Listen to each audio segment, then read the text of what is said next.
ಈ ವಿಚಾರವಾಗಿ ಚರ್ಚೆಯನ್ನು ಆರಂಭ ಮಾಡ್ತೀನಿ. ನನಗೆ ಕಾಂಗ್ರೆಸ್ನಿಂದ ವಕ್ತಾರರು ರಘು ದೊಡ್ಡೇರಿ ಅವರು ಬಂದಿದ್ದಾರೆ. ಸರ್ ನಮಸ್ತೆ, ಕಾರ್ಯಕ್ರಮಕ್ಕೆ ನಮಸ್ಕಾರ. ಬಿಜೆಪಿಯಿಂದ ವಕ್ತಾರೆ ಸುರಭಿ ಹೊದಿಗೆರೆ ಅವರು ಬಂದಿದ್ದಾರೆ, ತಮಗೆ ಕೂಡ ನಮಸ್ಕಾರ, ಕಾರ್ಯಕ್ರಮಕ್ಕೆ ಸ್ವಾಗತ. ಸದ್ಯದಲ್ಲೇ JDS ವಕ್ತಾರರು ಕೂಡ ನಮ್ಮ ಜೊತೆ ಜಾಯ್ನ್ ಆಗ್ತಾರೆ. ಮೊದಲಿಗೆ ನಾನು ಆಡಳಿತ ಪಕ್ಷದವರಿಂದನೇ ಆರಂಭ ಮಾಡಿಬಿಡ್ತೀನಿ.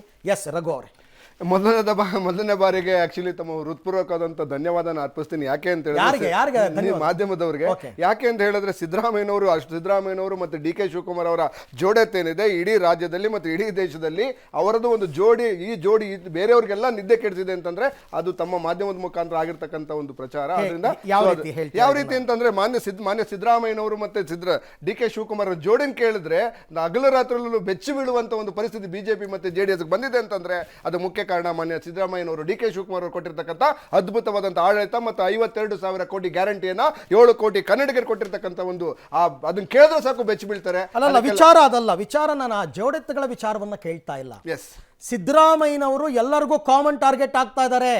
ಒಂದು ಎರಡನೇ ವಿಚಾರ, ಇಷ್ಟು ದಿನ ಮೌನಕ್ಕೆ ಶರಣಾಗಿದ್ದ ದೇವೇಗೌಡರು ಕೂಡ ನೇರವಾಗಿ ಸಿದ್ದರಾಮಯ್ಯನವರಿಗೆ ಪಂಥಾಹ್ವಾನವನ್ನು ಕೊಟ್ಟಿಲ್ಲ. ಪಂಥಾಹ್ವಾನ ಅವರೇನು ಕೊಡೋದು ಬೇಕಾಗಿಲ್ಲ. ರಾಜ್ಯ ಜನತೆ ಆಲ್ರೆಡಿ ಅವರನ್ನು ತಿರಸ್ಕಾರ ಮಾಡಿದ್ಮೇಲೆ ರಾಜ್ಯದ ಜನತೆ ನಮಗೆ 136 ಸ್ಥಾನಗಳನ್ನ ಕೊಟ್ಟು ಮಾನ್ಯ ಸಿದ್ದರಾಮಯ್ಯನವರನ್ನ ಮುಖ್ಯಮಂತ್ರಿಗಳಾಗಿ ಮಾನ್ಯ DK ಶಿವಕುಮಾರ್ನ ಉಪಮುಖ್ಯಮಂತ್ರಿಗಳಲ್ಲಿ ಮಾಡಿದ ನಂತರ ಅವರು ಪಂಥಾಹ್ವಾನ ಕೊಡೋದಿಲ್ಲ. ನಾವು ಕೊಡ್ತೀವಿ ಅವ್ರಿಗೆ. ತಾಕತ್ತಿದ್ರೆ 19 ಏನು ನೀವು ಒಂದು ಕಾಲದಲ್ಲಿ ಇಡೀ ದಕ್ಷಿಣ ಕರ್ನಾಟಕ ಭಾಗದಲ್ಲಿ ಏನು ರಾಜಾರೋಷವಾಗಿ ರಾಜನಂತೆ ಬೆಳೆತಿದ್ದಂತ JDS ಇವತ್ತು ಕೇವಲ ಒಂದು ಸಣ್ಣ ಪಕ್ಷವಾಗಿ ಅದು ಬಿಜೆಪಿಯವರ ಮನೆ ಬಾಗಿಲಿಗೆ ಹೋಗುವಂತ ಒಂದು ಪರಿಸ್ಥಿತಿ ಬಂದಿದೆ ಅಂತ ಹೇಳಿದ್ರೆ ಅದು ಬಿಜೆಪಿ ಮತ್ತೆ JDS ನವ್ರಿಗೆ ರಾಜ್ಯದ ಜನತೆ ಯಾವ ಮಟ್ಟಕ್ಕಿಟ್ಟಿದ್ದಾರೆ ನಾವು ಅರ್ಥ ಮಾಡ್ಕೊಳ್ಬೇಕಾಗ್ತದೆ. ಒಂದು ಕಾಲದಲ್ಲಿ ಎಲ್ಲಾ ಕಾಂಗ್ರೆಸ್ನ ನಾಯಕರುಗಳು JDS ಅನ್ನ ಅಂದ್ರೆ ನಾವು ಉನ್ನತ ಸ್ಥಾನದಲ್ಲಿ ಇಟ್ಟಿದ್ವಿ.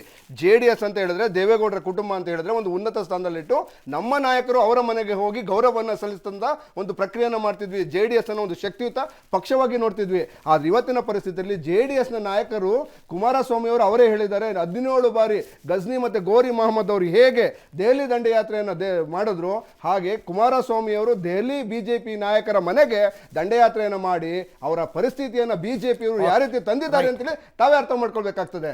ಓವರ್ ಆಲ್ ನಾನು ಏನ್ ಹೇಳ್ತಾ ಇರೋದು ಅಂತ ಹೇಳಿದ್ರೆ, ಸೊ ಈ ಕೆಟ್ಟ ಪರಿಸ್ಥಿತಿಗೆ ತಾವು ಯಾಕೆ ಬಂದಿದ್ದೀರಾ ಅಂತಂದ್ರೆ ದಯವಿಟ್ಟು ಈಗ್ಲೂ ಕಾಲ ಮಿಂಚಿಲ್ಲ, ಇದನ್ನ ನೀವು ಸರಿಪಡಿಸ್ಕೊಳ್ಳಿ. ರಾಜ್ಯದ ಜನತೆ ತಮ್ಮನ್ನು ಕೂಡ ಈಗ್ಲೂ ಕೈ ಹಿಡಿತಾರೆ. ರಾಜ್ಯದ ಜನತೆ JDSನವರು ಇಷ್ಟು ಹೀನಾಯ ಸ್ಥಿತಿಗೆ ಬಂದಿದ್ದಾರೆ.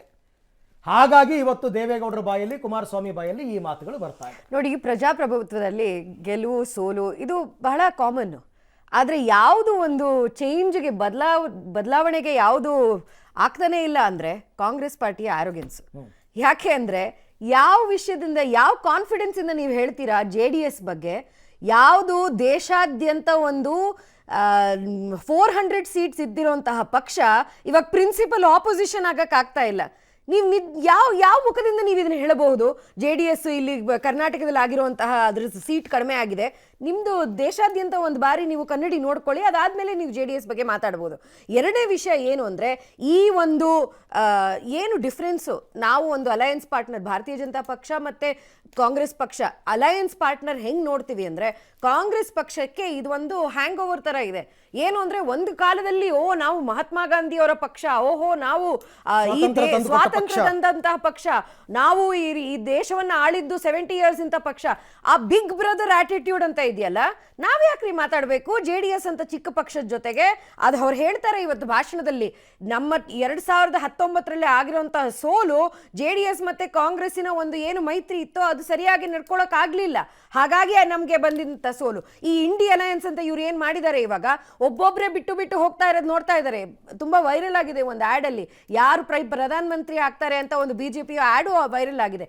ಅದು ಅರ್ಥ ಆಗುತ್ತೆ ನಮಗೆ, ದೇಶದಲ್ಲಿ ಕಾಂಗ್ರೆಸ್ ಒಬ್ಬ ಆಡಳಿತ ಪಕ್ಷ ಆಗಿ ಅಥವಾ ಒಬ್ಬ ಅಲಯನ್ಸ್ ಪಾರ್ಟ್ನರ್ ಆಗಿ ಯಾವುದೇ ಆದಂತಹ ಜನರಿಗೆ ಅಥವಾ ಅಲಯನ್ಸ್ ಪಾರ್ಟ್ನರ್ಗೆ ಯಾವುದೇ ಭರವಸೆ ಇಲ್ಲ ಕಾಂಗ್ರೆಸ್. ಓಕೆ, ಬಟ್ ರಘು ಅವರೇ, ನನ್ನೊಂದು ಪ್ರಶ್ನೆ. JDS ಮತ್ತು ಬಿಜೆಪಿಯವರೇನೋ ಅವರ ಮೈತ್ರಿಯನ್ನ ನನ್ನ ಪ್ರಕಾರ ಮೇಲ್ನೋಟಕ್ಕೆ ಬಹಳ ಸೀರಿಯಸ್ ಆಗಿ ತಗೊಂಡಿದ್ದಾರೆ. ಯಾಕೆಂದ್ರೆ ಮೈತ್ರಿ ಮಾತುಕತೆಯಲ್ಲಿ ಆಗಿರ್ತಕ್ಕಂಥದ್ದು, ಮೋದಿ ದೇವೇಗೌಡರ ಹಂತದಲ್ಲಿ ಆಗಿರ್ತಕ್ಕಂಥದ್ದು ತುಂಬಾ ಸೀರಿಯಸ್ ಆಗಿ ತಗೊಂಡಿದ್ದಾರೆ. ಈ ಮೈತ್ರಿಯನ್ನ ನೀವೆಷ್ಟು ಸೀರಿಯಸ್ ಆಗಿ ತಗೊಂಡಿದ್ದೀರಾ ಅದು ಪ್ರಶ್ನೆ.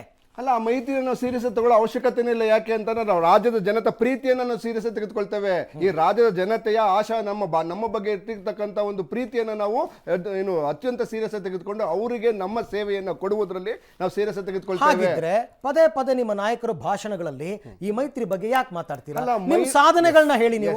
ಅವ್ರು ಯಾಕೆ ಹೇಳ್ತಿದೀವಿ ಅಂತ ಹೇಳಿದ್ರೆ, ಒಂದು ನಮ್ಮ ಮಾನ್ಯ ಪ್ರಧಾನಮಂತ್ರಿಗಳು ಮತ್ತು ಬಿಜೆಪಿಯ ಕೇಂದ್ರ ನಾಯಕರುಗಳು ಈ ನಮ್ಮ ಇಂಡಿಯಾ ಮೈತ್ರಿಕೂಟದ ಬಗ್ಗೆ ಅವಹೇಳನಕಾರಿಯಾಗಿ ಮಾತಾಡಿದ ಕಾರಣದಿಂದ ನಾವು ಆ ಮೈತ್ರಿಯನ್ನು ತೆಗೆದುಕೊಳ್ತೇವೆ ಹೊರತು ಬೇರೆ ಕಾರಣಕ್ಕಲ್ಲ. ಇನ್ನೊಂದೇ ಒಂದು ಪಾಯಿಂಟ್ ನಾನು ಅವಾಗಲೇ ಹೇಳಿದೆ, ನಮ್ಮ ಮಿತ್ರರು ಸುರಭಿ ಅವರು ಪ್ರಶ್ನೆ ಮಾಡ್ತಿದ್ರು, ನಾವು ದೇವೇಗೌಡರನ್ನ ಅವಹೇಳನಕಾರಿಯಾಗಿ ನೋಡ್ತಾ ಇಲ್ಲ. ನಾನು ಹೇಳ್ತಾ ಇರೋ ಪಾಯಿಂಟ್ ಏನು ಅಂದ್ರೆ, ದೇವೇಗೌಡರ ಕುಟುಂಬವನ್ನ, ದೇವೇಗೌಡರನ್ನ, ಕುಮಾರಸ್ವಾಮಿ ಅವರನ್ನ ಅತ್ಯುನ್ನತವಾದಂತ ಗೌರವದಿಂದ ಕಾಂಗ್ರೆಸ್ ಪಕ್ಷ ನೋಡ್ಕೊಂಡಿದೆ. ಇವತ್ತು ಬಿಜೆಪಿ ಅವರ ಮೈತ್ರಿ ಹೋದ ನಂತರ ಅವರ ಎಲ್ಲಾ ಆತ್ಮಾಭಿಮಾನವನ್ನ ಬಿಟ್ಟು, ಸ್ವಾಭಿಮಾನವನ್ನ ಬಿಟ್ಟು 17 ಬಾರಿ ಹೋಗಿದ್ದಾರೆ. ಅದೇ ನಂತರ ಮಾನ್ಯ ಕುಮಾರಸ್ವಾಮಿ ಅವರು ಹೇಳಿರೋದು, ನಾನು ಹೇಳಿರ್ತಕ್ಕಂಥದ್ದಲ್ಲ, ಕೇವಲ ಇದೇ ಭಾಷೆ ಹೇಳಿದ್ದಾರೆ, ಪುಟ್ಕೋಸಿ 2 ಇದನ್ನ ಮಾಡಕ್ಕೋಸ್ಕರ ನಾವು ಮೈತ್ರಿ ಮಾಡ್ಕೊಳ್ಬೇಕಂತೇಳಿ ಅವ್ರು ಹೇಳಿರೋದು, ನಾನಲ್ಲ. ಸೊ ಈ ಮಾತುಗಳು ಬಂತು ಅಂತ ಹೇಳಿದ್ರೆ ಮೈತ್ರಿಲಿ ಏನಿದೆ ಅಂತ ಅವರೇ ಅರ್ಥ ಮಾಡ್ಕೊಳ್ಬೇಕು. ಸರಿ, ಕರೆಕ್ಟ್, ಒಪ್ಕೋತೀನಿ, ನಿಮ್ಮ ಮಾತು ನಾನು ಒಪ್ತೀನಿ. ಎಸ್, ಬಹಿರಂಗ ಸಭೆಯಲ್ಲಿ ಮುಖ್ಯಮಂತ್ರಿ ಸಿದ್ದರಾಮಯ್ಯನವರು ದೇವೇಗೌಡ ಸುಳ್ಳುಗಾರ ಅಂತ ಹೇಳೋದು ದೇವೇಗೌಡರನ್ನ ಬಹಳ ಪ್ರೀತಿಯಿಂದ ಅಥವಾ ಗೌರವಯುತವಾಗಿ ನಡೆಸ್ಕೊಳ್ಳೋ ರೀತಿನ.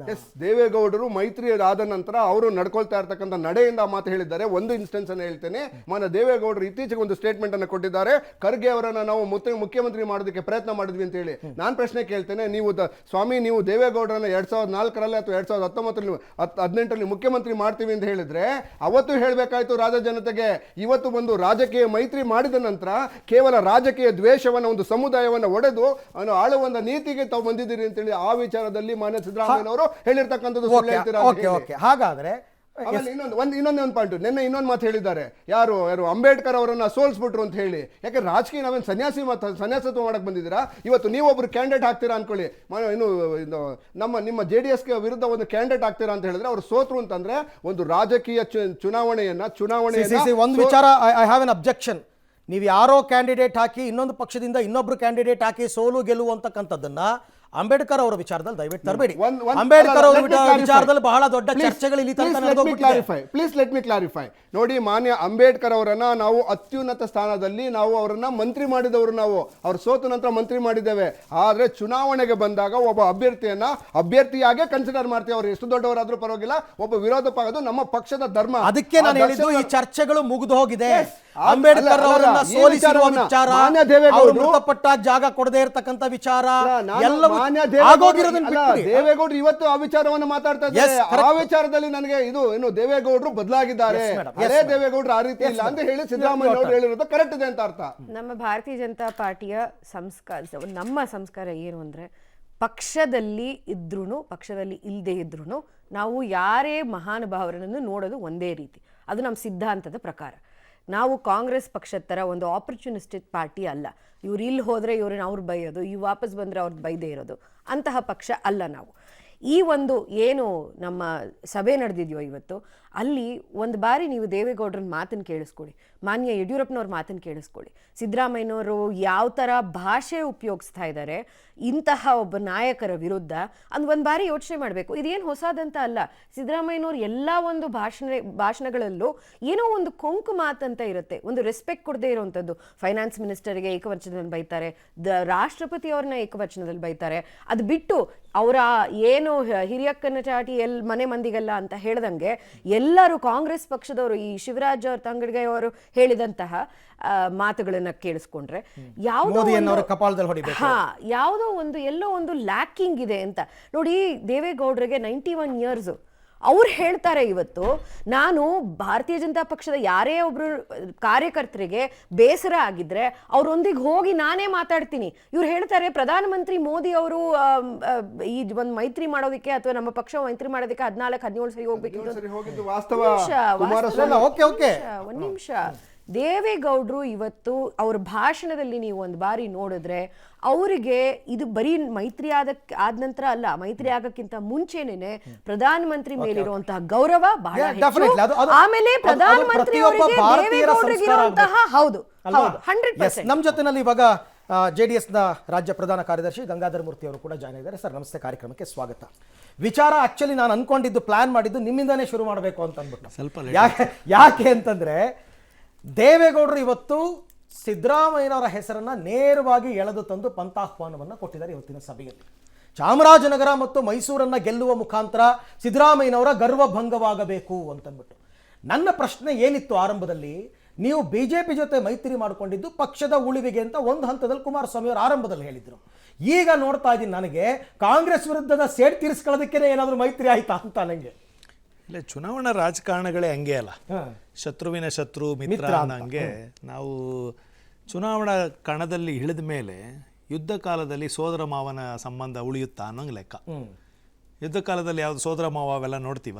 ಇಲ್ಲ. ಕೃಷ್ಣ ಅರ್ಜುನನಿಗೆ ಹೇಳುವಂಥ ಸಂದೇಶವನ್ನು ಎಲ್ಲರೂ ಪಾಲಿಸಲೇಬೇಕು. ಇದು ಚುನಾವಣಾ ರಣರಂಗ ಅಥವಾ ಚುನಾವಣಾ ರಾಜಕಾರಣ. ಮಾನ್ಯ ದೇವೇಗೌಡರು ಇವತ್ತು ಹೇಳಿರ್ತಕ್ಕಂಥ ಒಂದು ವಿಷಯ ಕಾಂಗ್ರೆಸ್ಸಿನ ದಿಲ್ಲಿ ನಾಯಕರಿಗೂ ಮುಟ್ಟುತ್ತೆ, ರಾಜ್ಯದ ಸಿದ್ದರಾಮಯ್ಯನವ್ರಿಗೂ ಮುಟ್ಟುತ್ತೆ.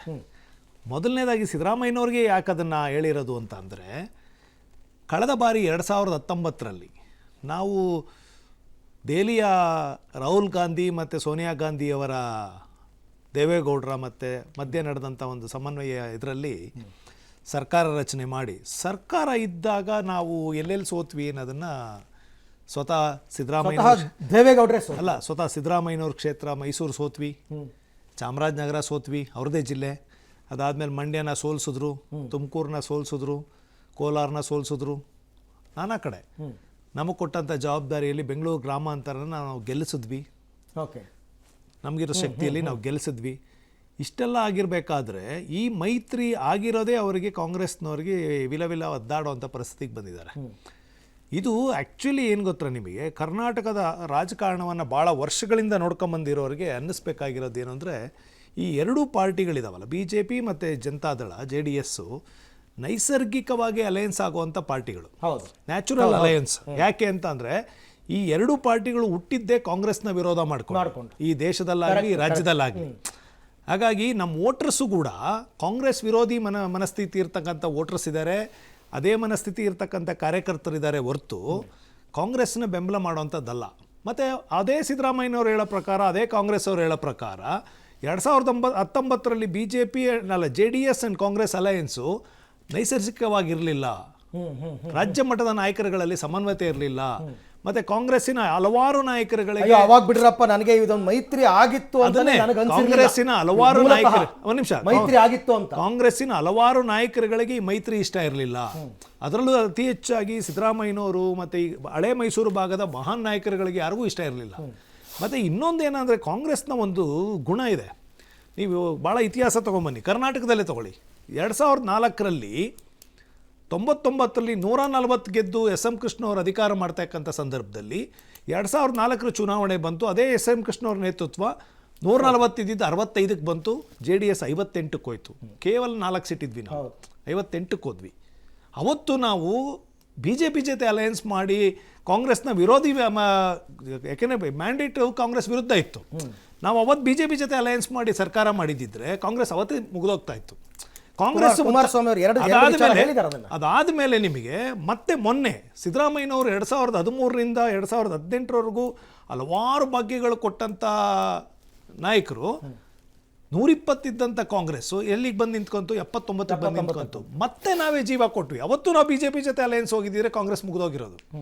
2 ಬಾರಿ ಈ ದೇಶದಲ್ಲಿ, ಈ ರಾಜ್ಯದಲ್ಲಿ ನಾವು ಜೀವ ಕೊಟ್ಟಂಥ ಕಾಂಗ್ರೆಸ್ಸಿಗೆ ಮಾಡಿದ್ದೇನು? ಪ್ರತಿ ಎಲೆಕ್ಷನ್ನು ಜನತಾದಳದ ನಾಯಕರುಗಳನ್ನು ಕರ್ಕೊಂಡೋಗಿ ನಮ್ಮ ಪಕ್ಷನ ಮುಗಿಸೋದೇ ಕೆಲಸ ಆಗಿತ್ತು. ಸಿದ್ದರಾಮಯ್ಯನವರ ಆದಿಯಾಗಿ, MP ಪ್ರಕಾಶ್ ಅವರ ಆದಿಯಾಗಿ, ಅದಾದ್ಮೇಲೆ ಚಲರಾಯಸ್ವಾಮಿ ಆದಿಯಾಗಿ, ಈಗೂ ಕೂಡ ನೋಡಿ ದಿನ ಬೆಳಗ್ಗೆ ಅಂದರೆ JDS ಅವ್ರು ಕರ್ಕೊಂತಿದ್ದಾರೆ. ಈಗೂ ಕೂಡ ಅಂದರೆ ನಾವು ಬಯಸೋದೇನು ಅಂದರೆ, ಕಾಂಗ್ರೆಸ್ ನಾಯಕರುಗಳು ಬಯಸ್ತಾ ಇರೋದೇನು ಅಂದರೆ, ಇಲ್ಲಿ ಥರ್ಡ್ ಫೋರ್ಸ್ ಇರಬಾರ್ದು, ಒಂದು ಪ್ರಾದೇಶಿಕ ನಾಯಕತ್ವ ಇರಬಾರ್ದು, ದೇವೇಗೌಡರ ಶಕ್ತಿಯನ್ನು ಕೊನೆಗಾಣಿಸ್ಬೇಕು, ಇದ್ರೆ ನಾವು ಎರಡೇ ಪಾರ್ಟಿ ಇರಬೇಕು ಅನ್ನೋ ಯೋಚನೆಯಲ್ಲಿ ಇದ್ದಾರೆ. ಆ ಕಾರಣಕ್ಕೆ ಇವತ್ತಿನ ಜನ ಮತ್ತೆ ಇವತ್ತಿನ ಕಾರ್ಯಕರ್ತರು ಈ ಅಲಯನ್ಸ್ ಅನ್ನ ಸಂಪೂರ್ಣವಾಗಿ ಒಪ್ಕೊಂಡಿದ್ದಾರೆ. ಕಾಂಗ್ರೆಸ್ ಅನ್ನ 28 ಕ್ಷೇತ್ರಗಳಲ್ಲಿ ಸೋಲಿಸುವಂತ ಗುರಿಯನ್ನ ಕಾರ್ಯಕರ್ತರು ಮತ್ತೆ ನಿಮ್ಮ ರಿಯಾಕ್ಷನ್ ತಗೋತೀನಿ. ಒಂದು ವಿರಾಮ. ಅಲ್ಲಿಗೆ ನಾನು ಆರಂಭದಲ್ಲಿ ಕೇಳಿದಂತಹ ಪ್ರಶ್ನೆ, ಮೈತ್ರಿಯ ಮೂಲ ಉದ್ದೇಶ ಏನು? ಕೇವಲ JDS ಪಕ್ಷದ ಅಸ್ತಿತ್ವವನ್ನು ಉಳಿಸ್ಕೊಳ್ಳೋದು ಅಂತಕ್ಕಂಥ ಒಂದು ಲೈನ್ನಲ್ಲಿ ಹೇಳಕ್ಕೆ ಬರಲ್ಲ, ಎಕ್ಸ್ಪ್ಲೈನ್ ಮಾಡೋಕ್ಕೆ ಬರಲ್ಲ. ದೇವೇಗೌಡರು ಕೂಡ ಪ್ರಧಾನಿ ಆಗಿದ್ದಂಥವ್ರು ಹಲವಾರು ರೀತಿಯಲ್ಲಿ ಯೋಚನೆ ಮಾಡಿರ್ತಾರೆ. ಆದರೆ ಅದನ್ನು ಈ ಸರ್ತಿ ಕಾಂಗ್ರೆಸ್ ಹೆಂಗೆ ಫೇಸ್ ಮಾಡುತ್ತೆ ಇದು ಪ್ರಶ್ನೆ.